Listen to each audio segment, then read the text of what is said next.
This is Whitney Helton for Assignment 8, the reflection piece for EDIT 680. So as I reflected on things in this course, one of the big things I thought was something big that I gained was learning the role of our instructional coach and her daily job as an instructional specialist at our school. So she has professional development. She does a lot of coordinating of testing with MAP testing, COGAT testing. That's for the GT students to identify them. She coordinates National History Day. That's for advanced 7th grade social studies students. She does co-teaching with classroom teachers, coordinates our state testing, the SC Ready and SC Pass, and she measures student achievement throughout the year based on assessments. So a big topic that we identified was the technology available in our school through the technology inventory. So pictured here you can see the HP laptops. These are the laptops that teachers and students both have to use.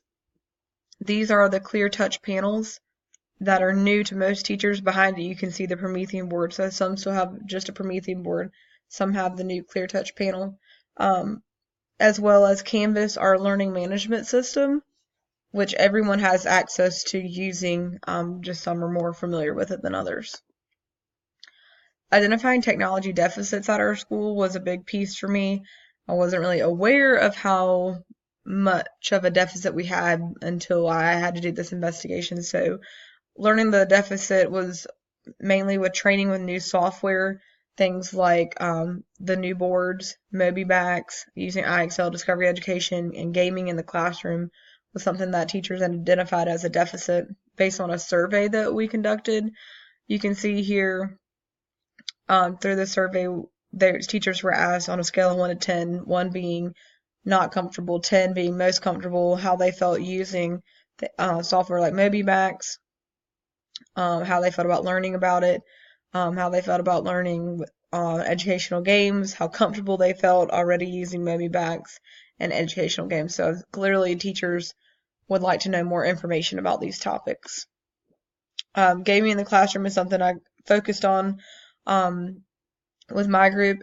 This is a review game called Review Game Zone. It's a really easy, fun way to incorporate gaming in the classroom without creating a huge shift in your classroom environment. And then laying out a technology plan.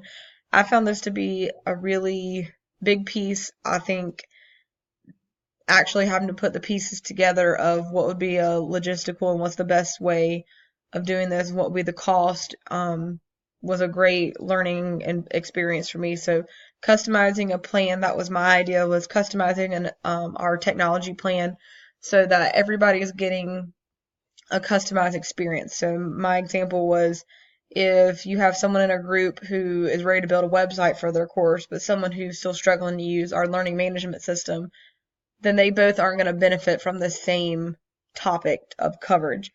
So customizing that plan, starting off with a survey just to see where everyone is, grouping them by ability level, and then tailoring the training to what each teacher needs, which to me, it just made sense to conduct it this way. This is exactly what we do for students. We see where they are, we gather information, we scaffold their learning and group them based on what they need. So why not do that for teachers in this same kind of situation? So, but all of these were big pieces to reflect on, big things that I gained throughout this course that I can use as I move forward in my career.